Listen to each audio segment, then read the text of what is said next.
Mas você não precisa atenção no que eu falo. Jorginho! E aí, Muito tempo, né, senhor? onde tá o pastel aí? Ah, tá bom. Você que vai querer da casa mesmo hoje de novo? Ah, você, né? E aí, Jorginho, tudo bem? Conversa um pouco com ele aí, filho. E a família, vai bem?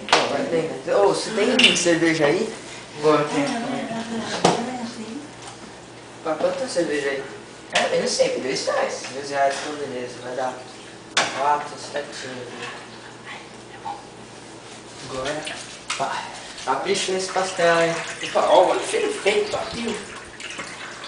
Putz, Olha.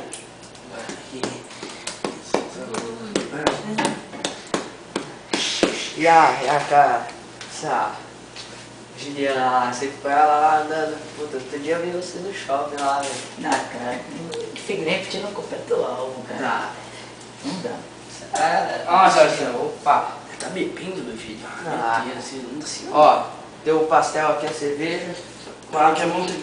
Sabe, Pá, certinho aí, Obrigado. cara. Tchau, tchau. Obrigado. Falou. Você quer colar pra pegar mais mussarela? Tem cerveja aí? Cerveja? Maravilha. Mas você tem 18 anos? Tem, Você é pô, relaxa. É a última cerveja, você precisa ir lá pra casa pegar mais. Não, relaxa. Quanto tá a cerveja aí?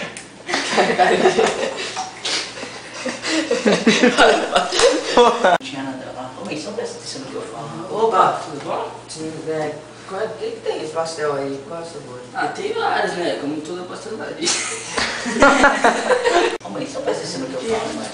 Opa, tudo bom? Quanto tá o pastel aí? Pastel? Tá dando Ele tá sério, né? Reduzido, cara. Eu lá com o Ricardo. Ô, mãe, você não presta mais atenção no que eu falo?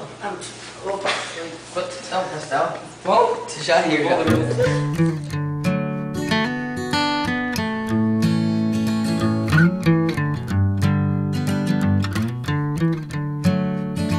Do you remember when we first met? I sure do.